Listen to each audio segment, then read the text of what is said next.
मुझे जमात छा कयो मुझे जमात कहिड़ियूं ख़िदमत ॾिनियूं आहिनि त हली आ मां तोखे ॿुधायां त जमीयत उलमा इस्लाम तुझे मस्जिद की चौकीदारी कयो तुझे मदरसे की चौकीदारी कयो तुझे दाढ़ी पटके की चौकीदारी कयो सहाबा जे इज्जत इनाम उसकी चौकीदारी कयो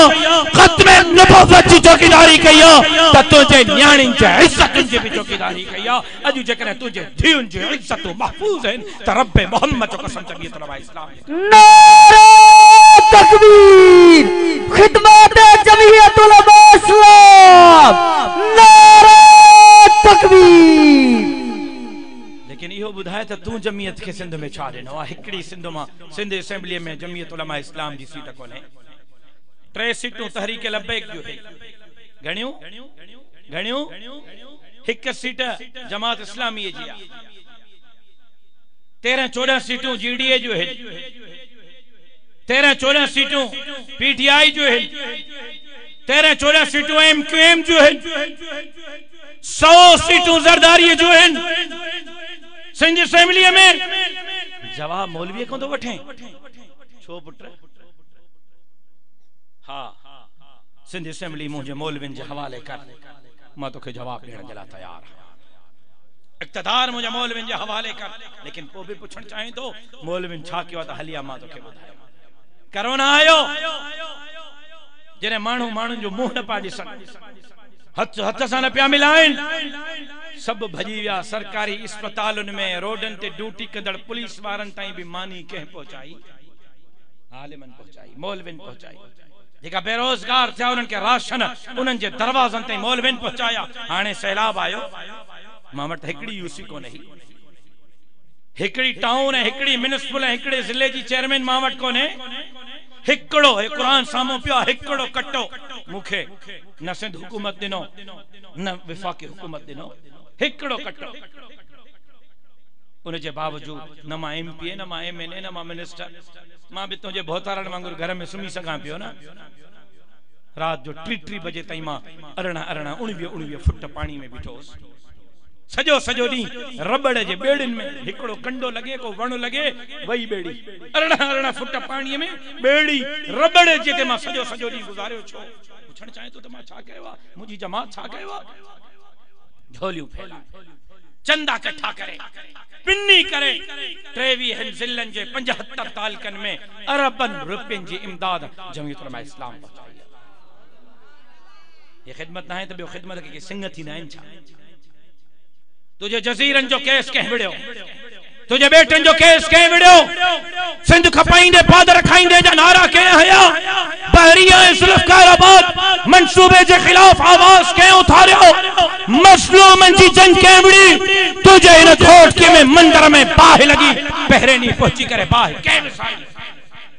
तुझे लाल शहबाज कलंदर जे नगरी में बाह लगी के विसाई शिकारपुर जैकबाबाद इमाम बारगाह में बाह लगी के विसाई नमारताई नौशीन जो केस कह विड़ियो भंडन जो केस कह विड़ियो 33 नंबर पास मास्तरन जो केस कह विड़ियो अस्पतालन स्कूलन जो केस केर पे विड़े अना पूछे तो जमीयत उलमा छा कयो का सिंह निकरंदा पो मनींदो तो जमात को कम कयो मुखा जेकरे पुछण चाहे तो मुझे जमात जी कारकर्दगी रोज रोशन जी तरह तहां जे सामो सिंध जे सामो कि मुझे शिकवा तहां का है तो तमाम जमात से केड़ो ने भाईवा तमाम उते केड़ो एतमाद कयो गारियों पोरियो फिर इक़्तिदार गारियों पोरियो माफ कजो नाराज न थीजो बेनजीर इनकम सपोर्ट प्रोग्राम जे पैसन ते पलजण वारो इन पेनागर कौम सा इनकलाब नहीं दो उलमा बैठा जनाब रसूलुल्लाह सल्लल्लाहु अलैहि वसल्लम एक अंसारी सहाबी आए साईं घर में कुछ को ने खाइण जला मेहरबानी कयो का मदद कयो समझ में अचे थी गाल असा सिंध जो हाल अज दिसजो तो छा है सहाबी आयो अंसारी साईं घर में खाइण जला कुछ को ने मुझे मदद कयो साईं फरमायो घर में छा थई जिसे कुछ को ने साईं जो आहे छा जिसे एक प्यालो एक टाट जो कपड़ो टाट जे कपड़े के मौलवी साहब सिंधी में छा चेबो टाट काटन थुलो कपड़ो जो हिकिड़ो खतर बाफ्तो बाफ्तो जवाब दुरुस्त है के जवाब ॾिनो बाफ्तो बाफ्ते जो कपड़ो ऐं हिकिड़ो प्यालो सजन फरमायो घर वन यो बाफ्ते जो कपड़ो भी खणी आयो प्यालो भी खणी साहबी घर वियो बाफ्तो भी खणी आयो प्यालो भी खणी आयो सजन पंहिंजे हथ में खयो मदीने जे मीर सजन फरमायो आहे को मगा बाफ्तो खरीद करे आहे को जो मगा प्यालो खरीद करे हिकिड़ो साहब अची पुछो चीसे मां हिक दिरहम में खरीद करे सजन फरमायो न आहे को मैं कोई बाफ्तो खरीद करे है प्यालो खरीद करे आहे को जो को खरीद करे आहे सजन बटरे दफा ॼण तो उन सहाबी जो उन प्याले ऐं उन बाफ्ते जो वाक ॾिनो हिकिड़ो ॿियो सहाबी उथी बीठो चीसे मां 2 दिरहमन में खरीद करे सजन फरमायो दिरहम दे सजन दिरहम वरता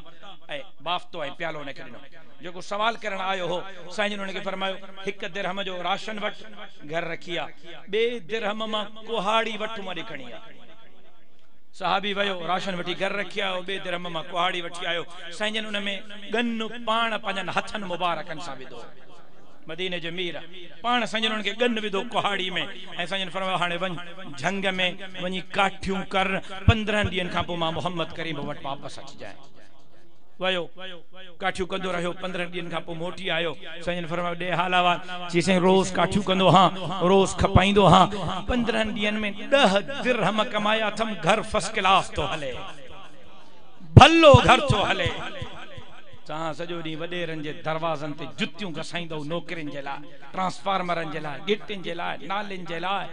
राशन जे कटन जे लाइ टेंट जे लाइ मच्छरदाणीअ जे लाइ बेनज़ीर इनकम सपोर्ट जे दरवाजे ते तुंहिंजी मां तुंहिंजी भेण मुंहिंजी भेण तुंहिंजी न्याणी मुंहिंजी न्याणी दर बदर थी धिका खाईंदी 8,000 जे लाइ पोइ तबाही न थींदी त ॿियो छा थींदो इनकलाब ईंदो तहां इनकलाब आणींदो हीअ क़ौम इनकलाब आणींदी मां जे ऐलान कयां तो 2 कलाकनि खां पोइ मां खान पर महर में 5,000 तक़सीम कंदुम कसम तव अल्लाह जो टिकण ते कुरान रखी ॿुधायो घणा माण्हू घटि थींदा ॿुधायो विरहाए विरहाए थकजी पवंदुम माण्हू न खुटंदा पर 8 सालनि खां सियारे में पघर तो वहाया अचो त इनकलाब आणो अचो त न धरती जे तकदीर के तब्दील कयो अचो त बहुतारन खानन नवाबन सरदारन मां ऐं उन्हनि जे ज़रिए अमेरिका मां IMF मां दीन ऐं धरती जे हथियारन मां जिंद छड़ायो लेकिन कोई अचण जे लाइ तयार न काढो इनकलाब ईंदो बाबल इनकलाब जे लाइ मां तव्हां को जान तो घुरा तव्हां को रत तो घुरा तव्हां को घर तो घुरा तव्हां को बन्नी तो घुरा तव्हां को पैसा तो घुरा चाचा मां इनकलाब जे लाइ तव्हां को घुरा छा थो हिकिड़ो वोट त घुरा तो सिंध खां कराची खां कश्मीर ताईं सिंध तय करे त जमीयत उलमा ते एतमाद करणो आहे मां ज़िम्मेदारी सां तो चवां त कंहिं माण्हूअ खे दर तां निकिरी करे ॿाहिरि वञणो न पवंदो दर खड़काए उन्हनि जे दरनि ते हुकूक जमीयत उलमा पहुचाईंदी कयो एतमाद सिंध करे एतमाद अमड़ियों भेनरियूं ऐं न्याणियूं उन्हनि पैसनि जे लाइ दर दर जा धिका न झलींदियूं इंशाअल्लाह उन्हनि खे उनजा हक़ उनजे दर ते पहुचंदा मां चयो हो ऐं वरी लफ़्ज़ दोहरायां थो सिंध जमीयत उलमा ते एतमाद करे जंहिं स्कूल में वज़ीर आला जो पुट पढ़ंदो पकोड़न खपाइण वारे जो पुट साॻे स्कूल में पढ़ंदो मौलाना फजलुर रहमान काथे पढ़ियो मौलाना मुफ्ती महमूद काथे पढ़ियो मौलाना फजलुर रहमान जा 3 पुट आहिनि काथे पढ़िया हाणे मौलाना बीमार आ चंद्रीअ पहिरियां मौलाना साहब जो ऑपरेशन थियो मौलाना साहब बेड ते हुननि जी बिल्लीअ खे पेट में सूर तो पए त अमेरिका थी वञे मौलाना फजलुर रहमान जो ज़िंदगी में कॾहिं ॿुधो अथव त इलाज कराइण पाकिस्तान खां ॿाहिरि वियो आहे इहो ई त असां चऊं था त जंहिं स्कूल में ग़रीब जो पुट पढ़ंदो वज़ीर आला जो पुट साॻे में पढ़ंदो जंहिं अस्पताल में वज़ीर आला जे ज़ाल जो इलाज थींदो मज़दूर जे ज़ाल जो इलाज साॻे अस्पताल में थींदो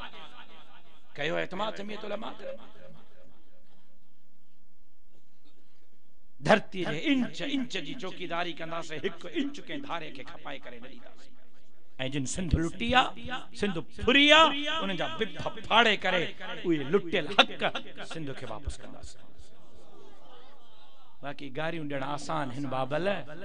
बहुचारन खानन नवाबन सरदारन सां अखियूं अखियुनि में मिलाइण ॾुखियो आहे। अल्लाह करे त तहां सुजाग थियो, अल्लाह करे त सिंध सुजाग थे, अल्लाह करे त सिंध जो आवाम 70 सालन का जंहिं सिंध के लुटियो ऐं फुरियो उन्हनि खे मुस्तरद करे जमीयत उलमा ते एतमाद करे। बाक़ी जेकॾहिं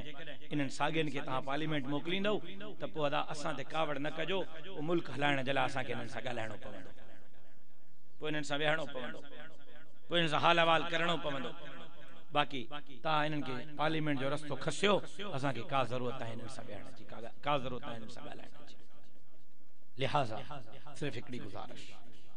हिकिड़ो अर्ज़, हिकिड़ो अपील है इन नौजवान का वठी, इन नंढड़े मासूम का वठी, ओ न आख़िरी जेको गेट ते अछन वारन वारो वेठो आहे, इन ताईं सभिनी खे गुज़ारिश आहे त पंहिंजे क़यादत ते एतमाद ग़ैर मुतज़लज़ल रखो। चाहे कोई केतिरो बि बकवास करे, उलमा ते बद ज़बानी करे, उनजो सबब रुगो इहो आहे त जमीयत उलमा तरक्की छो पई करे, वक़्त खां पहिरियां जमीयत जे रस्ते खे रोकियो, इन्हनि जो पीउ बि तव्हांजो रस्तो नथो रोके सघे। इंशाअल्लाह